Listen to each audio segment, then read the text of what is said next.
앞에서 이사야는 유다 백성에게 죄를 고집하면 어떤 결과가 임하는지를 경고했습니다.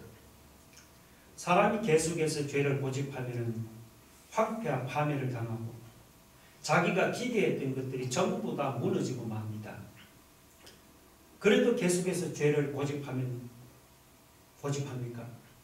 그러면 세상적으로는 비록 성공해도 영적으로는 맹인이 되어서 하나님 주시는 구원에서 멀어지고 맙니다. 그래도 유다 백성은 이사야의 경고를 귀담아 듣지를 않고 계속해서 죄의 길을 고집하고 죄의 길을 달려갔습니다. 그러다가 정말로 이사야가 경고한 대로 황폐와 파멸을 당하고 자기들이 기대하던 것들이 전부 다 무너지고 말았습니다. 영적으로는 맹인이 되어서 하나님의 구원에서 멀어지고 나라는 바벨론의 침략을 당해서 망하고 말았습니다. 그런데 유다 백성이 망하고도 처음에는 자기들이 왜 망했는지 그 이유를 몰랐습니다.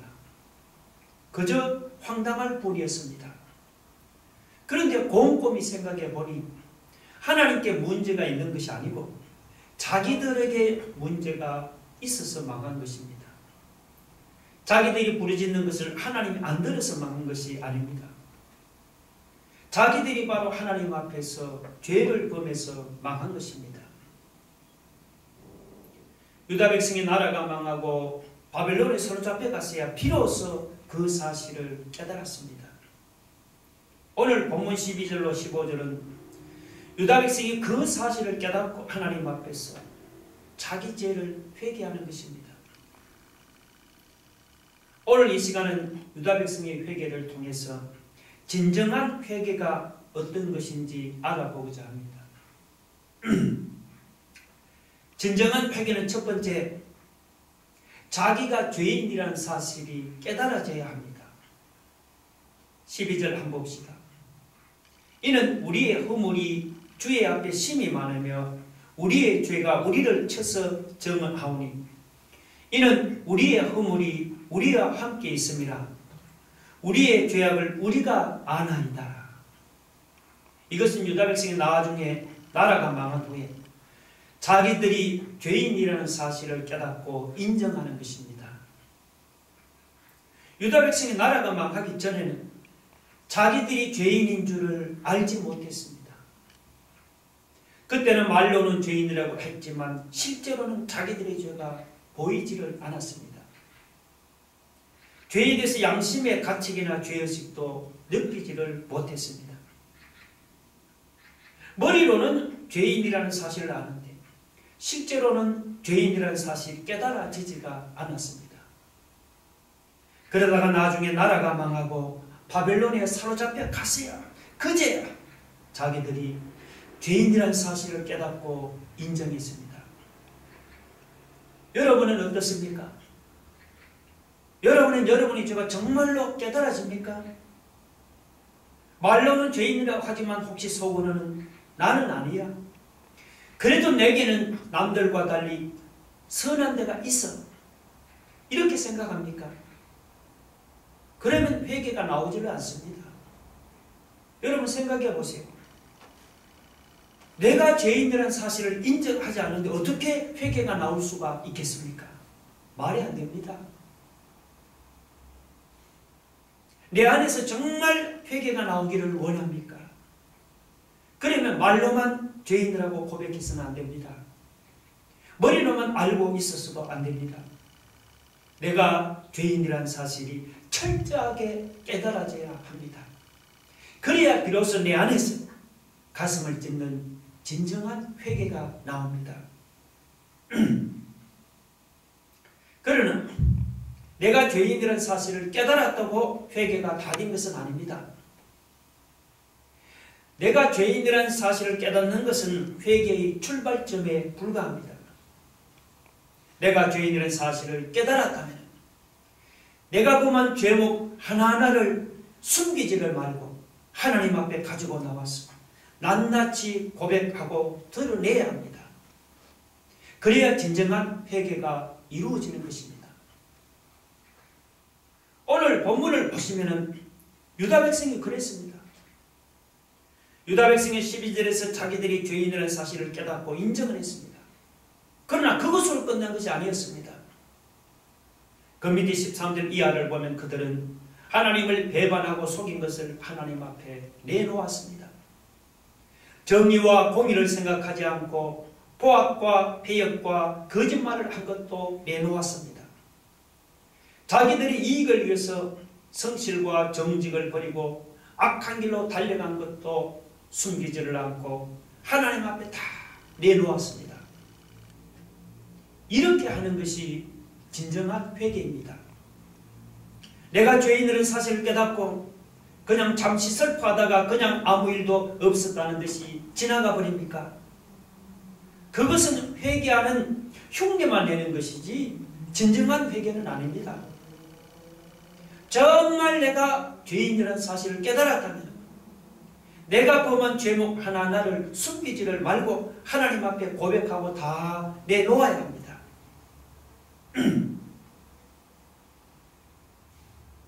그런데 처음에는 이게 잘 안됩니다. 처음에는 왠지 자존심이 상하는 것만 같았어요. 하나님 앞에 내 죄를 내놓는다는 것이 참 잘 안됩니다. 그러나 자존심이 상한다고 하나님 앞에 내 죄를 내놓지를 않고 숨긴다면 영영 우리는 그 죄에서 벗어나지를 못합니다. 비록 숨은 죄를 사람들 앞에서는 자존심이 상해서 내놓지 못하더라도 하나님 앞에서는 숨기지를 말고 다 내놓을 수 있기를 바랍니다. 하나님 앞에서 내 죄를 고백하고 내놓을 때 하나님이 나에게 그 죄에서 벗어날 수 있는 은혜도 주시고 힘도 주실 줄로 믿으시기 바랍니다.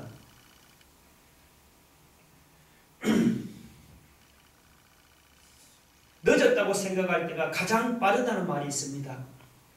시기적으로 늦었다는 생각이 들더라도 포기하지 않고 최선을 다하면 나중에 좋은 일이 생긴다는 말입니다.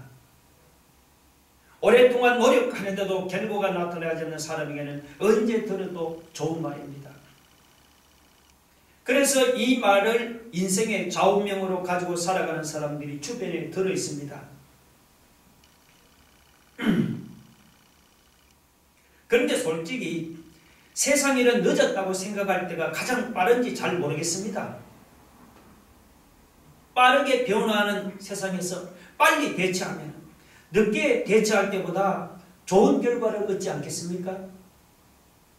그러나 여러분, 세상 일은 빨리 대처하는 것이 좋을지 모르지만 회개에 관한 한은 늦었다고 생각할 때가 사실은 가장 빠릅니다. 우리는 본문에서 그 사실을 분명히 확인할 수가 있습니다. 12절에서 우리는 유다 백성이 회개하는 것을 보았습니다. 그런데 우리가 볼 때는 유다 백성의 회개가 너무 늦었다는 그런 생각이 듭니다. 회개하려면 나라가 망하기 전에 회개해야 하지 않겠습니까? 나라가 다 망하고 난 후에 회개하면 무슨 소용이 있겠습니까? 회개한다고 망한 나라가 갑자기 회복되기라도 한단 말입니까? 말이 안 되는 소리죠. 그런데 하나님은 우리와 생각이 다릅니다. 우리가 회개하면 하나님은 그 순간에 찾아와서 우리를 도우시려고 결단하십니다. 우리가 망했다고 끝난 것이 아닙니다. 하나님이 찾아와서 우리를 도우겠다고 결단하시면 우리가 망했다가도 다시 회복됩니다. 그래서 회개에 관한 한은 우리가 늦었다고 생각할 때가 사실은 가장 빠른 때입니다. 본문 18절 하반절을 보세요. 여호와께서 이를 살피시고 그 정의가 없는 것을 기뻐하지 아니하시고 했습니다. 여기서 중요한 구절은 여호와께서 이를 살피시고입니다. 유다 백성이 회개하자 그 순간에 하나님이 찾아와서 그들이 처한 형편을 살펴보셨습니다. 놀라운 일이 아닙니까? 유다 백성의 형편만 살펴보시는 하나님이 아닙니다. 우리도 우리 죄를 돌아보면서 회개합니까? 그러면 그 순간에 하나님은 우리를 찾아왔어. 우리 형편을 살펴보십니다. 우리가 하나님 앞에서 회개하면은 우리가 어려움을 당하지는 않는지 하나님 우리를 도와주시려고 찾아와서 우리의 형편을 살펴보십니다. 얼마나 놀라운 일입니까? 그러면 하나님이 살펴보시니 유다 백성의 형편이 어떠했습니까? 하나님이 살펴보시니 유다 백성들 안에 정의가 보이지를 않았습니다. 유다 백성이 바벨론으로 사로잡혀 가서 압제를 당하는데 도대체 그들 안에 무슨 정의가 있겠습니까? 정의가 없는 것이 당연하지요. 그뿐이 아닙니다. 16절을 한번 보세요. 사람이 없음을 보시며 중재자가 없음을 이상히 여기셨으므로 했습니다. 여기서 이 사람은 유다 백성을 바벨론 포로에서 구해줄 사람입니다.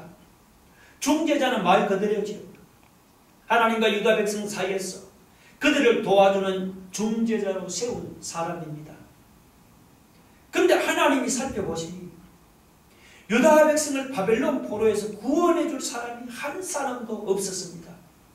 그들을 도와줄 만한 중재자도 한 사람도 보이지를 않았습니다. 사람이 어려움을 당하는데 구해줄 사람이 한 명도 없습니까? 어려움에서 도와줄 중재자가 한 명도 보이지 않습니까? 여러분, 세상에 그보다 절망적이고 그보다 낙심되는 일도 아마 없을 것입니다. 지금 나라가 망하고 바벨론에 사로잡혀간 유다 백성의 형편이 바로 그런 상황이었습니다. 그렇다고 하나님 유다 백성을 그냥 절망 중에 내버려 두었습니까? 그렇지 않습니다. 16절 계속해서 보세요. 자기 팔로 스스로 구원을 베푸시며 자기 공의를 스스로 의지하사 했습니다. 하나님은 유다 백성을 구원해줄 중재자가 없는 것을 보시고 하나님 자신이 중재자가 되기로 결단을 했습니다. 하나님께서 친히 자신의 능력의 팔로 유다 백성을 구원하기로 결단했습니다. 할렐루야! 유다 백성이 회개하자 이런 놀라운 일이 일어났습니다. 그래서 회개에 관한 하는 늦었다는 말이 안 통합니다.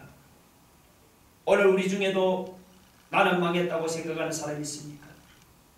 그런 사람은 기억하시기 바랍니다.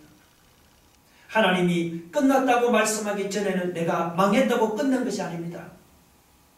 망했다고 생각된다면 바로 그 순간에 하나님 앞에 나가서 유다 백성들처럼 자기를 돌아보면서 회개하기를 바랍니다.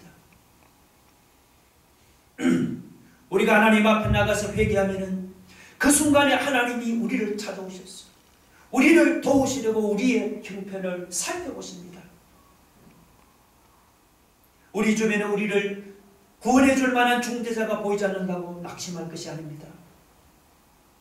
우리가 하나님 앞에 나가서 회개하면 하나님 자신이 우리 중재자가 되사 하나님이 친히 능력의 팔로 우리를 구원해 주십니다.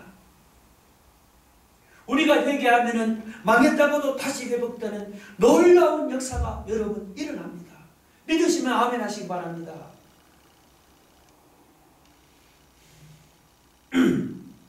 그러면 유다 백성을 구원하는 하나님의 모습이 어떠합니까? 하나님은 유다 백성을 구원한 당신의 모습을 전쟁에서 싸우는 군인의 모습에다 비유했습니다. 군인이 전쟁에서 싸우려면 무장을 해야 합니다. 하나님도 유다 백성을 바벨론에서 구원하시려고 아주 단단히 무장을 했습니다. 이사야는 그 무장한 하나님의 모습을 17절에서 이렇게 묘사했습니다. 공의를 갑옷으로 삼으시며 구원을 자기의 머리에 써서 투구로 삼으시며 보복을 속옷으로 삼으시며 열심을 입어 겉옷으로 삼으시고 신약 에베소서 6장에서는 사도 바울이 사탄 마귀를 대적하는 성도의 무장에 대해서 언급을 했습니다. 반면에 오늘 본문 17절에서 여기서는 유다 백성을 구원하는 하나님의 무장에 대해서 이사야가 언급을 했습니다. 여러분, 이 17절이 묘사하는 하나님의 모습을 한번 마음에 그려보세요. 하나님이 지금 유다 백성을 구원하겠다고 공의로 갑옷을 입으시고 그리고 구원을 투구로 삼아서 머리에 쓰셨습니다. 보복을 속옷으로 입으시고 열심을 겉옷으로 입었습니다. 하나님이 원수 바벨론을 반드시 보복하시고 하나님이 열심으로 유다 백성의 구원을 이루겠다는 것입니다. 공의로 갑옷을 입으시고 구원으로 투구를 쓰신 하나님을 누가 당할 수가 있겠습니까? 보복을 속옷으로 삼으시고 열심을 겉옷으로 삼으시고 끝까지 원수를 보복하시고 구원을 이루시는 그 하나님의 열심을 누가 감히 당할 수가 있겠습니까? 완전무장을 하고 유다 백성을 구원하시는 이 하나님의 용맹스러운 모습과 결의의 참모습을 볼 수 있지 않습니까? 그뿐이 아닙니다. 18절에 보면은 그들의 행위대로 갚으시되 라고 했습니다. 하나님은 행위대로 갚으시는 분이십니다. 택한 백성은 하나님이 구원하시지만 택한 백성을 괴롭게 하는 원수들은 어떻게 하십니까? 18절 계속해서 보면은 그 원수에게 분노하시며 그 원수에게 보응하시며 성들에게 보복하실 것이라고 했습니다. 택한 백성은 하나님이 구원하시지만 원수들에게는 하나님이 분노하시며 보응하시며 보복하실 것입니다. 19절을 보시면 원수를 보복하신 하나님이 그냥 조용조용하게 오시는 것이 아닙니다. 19절 끝에 보세요. 여호와께서 그 기운에 몰려 급히 하려는 강물같이 오실 것이미로다고 했습니다. 하나님이 원수를 보복하시려고 기운에 몰려 급히 하려는 강물같이 두려운 모습으로 오십니다. 그 모습을 보고 사방 팔방에 있던 원수들이 두려워하고 두려워할 것입니다. 여러분, 이사야가 유다 백성에게 이런 하나님의 모습을 보여주시는 이유가 무엇일까요? 그 이유는 이런 하나님이면 바벨론에 사로잡혀간 유다 백성을 구원할 수가 있다는 것입니다. 전사처럼 완전무장을 하고 본물 터진 강물처럼 몰아치는 하나님께서 유다 백성을 바벨론에서 구원하지 못하겠습니까? 그 정도쯤은 하나님께는 그냥 식은 죽 먹기입니다. 하나님께 능력이 없어서 유다 백성이 구원받지 못하는 것이 아닙니다. 유다 백성들이 하나님 앞에서 자기들의 죄를 회개하지를 않기 때문에 구원받지 못하는 것입니다. 만약 그들이 사로잡혀간 바벨론에서도 자기들의 죄를 회개하고 하나님을 바라보면 어떤 일이 일어날까요? 그러면 놀라운 구원이 일어납니다. 하나님이 완전무장을 하시고 본물 터진 강물처럼 몰아쳐서 유다 백성을 원수들의 손에서 반드시 구원해 주십니다. 할렐루야.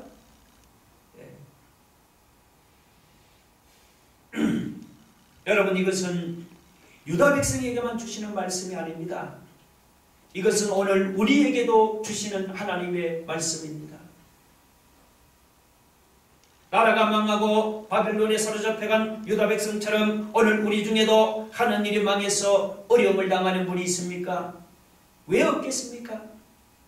코로나가 이렇게 1년 이상을 계속되다 보니까 사람들마다 지금 어렵다 죽겠다고 온통 아우성입니다. 그러나 여러분, 우리가 코로나로 어려움을 당한다고 하나님도 어려움을 당하는 것이 아닙니다.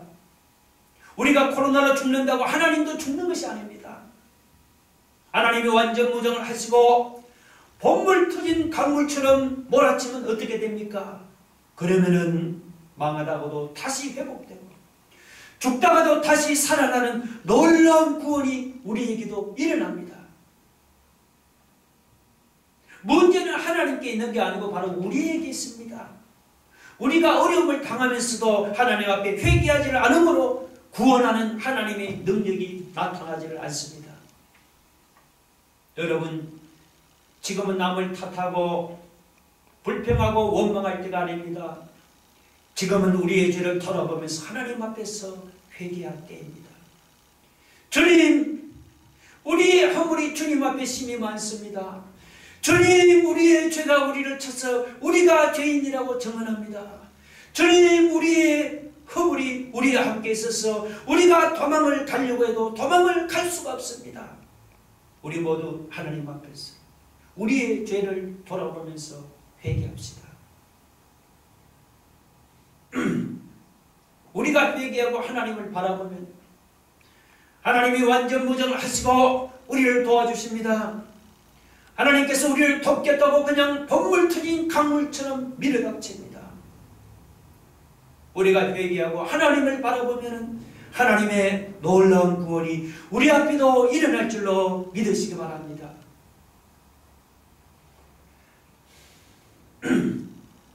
마지막으로 하나님 유다 백성에게 두 가지를 약속했습니다.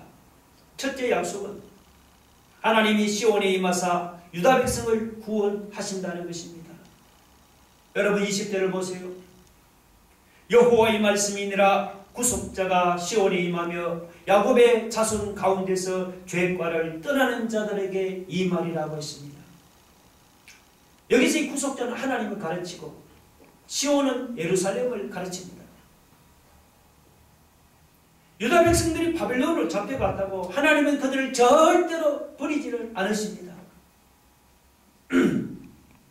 장차 하나님이 구속자로 시온 곧 예루살렘에 임하사 유다 백성을 구원하겠다는 말입니다. 그런데 유다 백성이 이 약속을 받으려면 한 가지 조건이 있습니다. 그것은 죄가를 떠나는 것입니다. 20절을 보시면 야곱의 자손 가운데 죄가를 떠나는 자에게 구속자가 임한다고 했습니다. 죄가를 떠난다는 것은 쉽게 말하면 회개하고 죄를 버린다는 말입니다. 유다 백성들이 회개하고 죄를 버리면 하나님이 구속자로 임해서 그들을 바벨론에서 구원하십니다. 이것은 하나님이 유다 백성에게 예언한 것이기도 하지만 동시에 약속한 것이기도 합니다.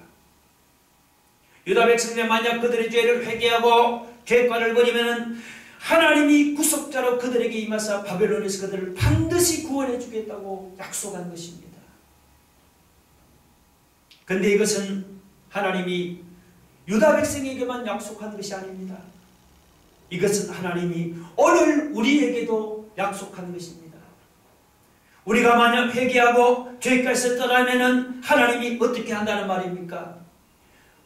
우리가 만약 회개하고 죄까지 떠나면 하나님이 구속자로 우리에게 임하사 우리가 당하는 어려움에서 반드시 우리를 구원하신다는 그런 말입니다.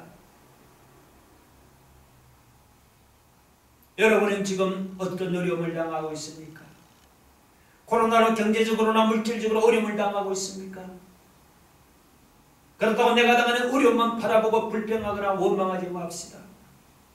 그 어려움을 통해서 나를 돌아보고 내 죄를 깨닫고 하나님 앞에 나가서 회개합시다. 우리가 회개하고 죄과에서 떠나면 시온에 임하사 유다 백성을 구원하신 그 하나님이 우리에게도 임하사 우리가 당하는 모든 어려움에서 우리를 구원해 주실 줄로 믿습니다. 하나님이 주신 둘째 약속은 하나님의 영과 하나님의 말씀을 유다 백성에게 영원토록 주겠다는 것입니다. 여러분 그 밑에 21절을 한번 보세요. 여호와께서 이르시되 내가 그들과 세운 나의 언약이 이러하니 곧 내 위에 있는 나의 영과 내 입에 둔 나의 말이 이제부터 영원하도록 내 입에서와 내 후손의 입에서와 내 후손의 후손의 입에서 떠나지 아니하리라. 여기서 이 나의 영과 나의 말이 무엇을 가르칩니까? 나의 영은 바로 하나님의 영인 성령을 가르칩니다. 그리고 나의 말은 하나님의 말씀을 가르칩니다. 하나님은 군사력을 동원해서 유다 백성을 바벨론에서 구원하는 것이 아닙니다. 하나님은 나의 영과 나의 말 곧 하나님의 영인 성령과 하나님의 말씀으로 유다 백성을 바벨론에서 구원하십니다. 성령과 말씀은 유다 백성을 바벨론에서 구원하는 능력만이 아닙니다. 성령과 말씀은 죄로 죽은 인생을 구원하는 능력이기도 합니다. 성령과 하나님의 말씀은 우리가 당한 어떤 어려움에서도 우리를 능히 건질 수 있는 하나님의 놀라운 능력입니다. 더 놀라운 사실은 하나님이 예수 믿는 신자에게 이 성령과 말씀을 거두어가지는 않으시고 영원토록 주시겠다고 약속을 했습니다. 오늘 21절의 표현을 빌리자면 내 위에 있는 나의 영과 내 입에 둔 나의 말이 이제부터 영원하도록 내 입에서와 내 후손의 입에서와 내 후손의 후손의 입에서 떠나지 아니하리라고 하나님이 분명히 약속을 했습니다. 그렇다면 우리가 할 일이 무엇입니까? 우리가 할 일은 그 하나님의 약속을 믿고 우리 안에 계시는 성령을 의지하는 것입니다. 하나님이 우리에게 주신 그 하나님의 말씀을 붙잡고 살아가는 것입니다. 지금은 코로나로 어렵지 않은 사람이 없습니다. 그렇다고 여러분 어렵다고 다른 데 가서 기웃거리지 마세요. 다른 데 가서 기웃기웃거린다고 도움을 받는 것도 아닙니다. 어려울수록 우리 안에 계시는 성령님을 의지하시고 어려울수록 하나님의 말씀을 붙잡고 의지하기 바랍니다. 하나님이 약속하신 대로 우리 안에 계시는 성령과 하나님의 말씀은 영원토록 우리를 떠나지 않으십니다. 여러분, 하나님의 영과 하나님의 말씀을 붙잡고 의지하시면 어떤 어려움 중에서도 우리를 건져주시는 하나님의 놀라운 능력을 보게 될 줄로 믿으시기 바랍니다. 말씀을 생각하면서 함께 기도하겠습니다. 여러분, 하나님 앞에서 내가 죄인이라는 사실을 철저하게 깨닫기를 바랍니다. 내가 죄인이라는 사실을 깨달으면 우리가 비록 자존심이 상하더라도 하나님 앞에 내 죄를 고백하고 내놓읍시다. 여러분, 우리가 회개하고 죄에서 떠나면은 하나님이 구속자로 우리에게 임하사 우리를 어려움에서 건져주십니다. 우리에게 성령과 말씀을 주십니다. 하나님이 완전 무장을 하시고 번물 터진 강물처럼 임하사 우리를 도와주십니다. 우리가 회개하고 우리가 죄에서 떠나면 그 순간에 하나님이 우리를 찾아오셔서 우리의 형편을 살피시고 하나님의 능력의 팔로 우리를 구원해 주십니다. 그래서 여러분, 회개할 때가 가장 빠른 때입니다. 여러분, 어려울수록 남을 탓하거나 원망하거나 불평하지 마시고 자기를 돌아보시며 하나님 앞에서 유다 백성처럼 회개하는 그런 백성이 되게 해달라. 우리 한번 말씀을 생각하면 다 같이 통성으로 기도하겠습니다. 하나님 아버지, 유다 백성들이 바벨론에 사로잡혀갔을 때 그들은 비로소 자기 자신들이 하나님 앞에 죄인이라는 사실을 깨달았습니다. 하나님, 그들은 깨닫고 하나님 아버지, 하나님 앞에 그들의 죄를 낱낱이 내놓고 고백을 했습니다. 하나님, 회개하고 그들의 죄에서 떠날 때 하나님이 구속자로 그들에게 임하사 하나님 그들을 구원해 주셨습니다. 그들에게 성령과 말씀을 보내주셨습니다. 유다 백성이 하나님 앞에 나가서 회개할 때 하나님이 완전 무정을 하고 번물 터진 강물처럼 임하사 그들을 건져주셨습니다. 하나님, 그들이 하나님 앞에 회개하고 죄에서 떠날 그 순간에 하나님께서 그들을 찾아가셔서 그들의 형편을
예수 그리스도의 은혜와 하나님 아버지의 크신 사랑과 성령의 감화 감동 위를 충만하신 역사가 오늘 하나님 앞에 우리 자신을 돌아보고 우리가 죄인임을 깨닫고 하나님 앞에 우리의 모든 죄를 회개하고 고백하고 하나님 이제는 오직 믿음으로 하나님만 바라보고 주님만 붙잡고 성령과 말씀 붙잡고 살아가기를 소망하는 우리 새하늘교회 성도들 위해 지금부터 영원토록 함께 있을지어다. 아멘.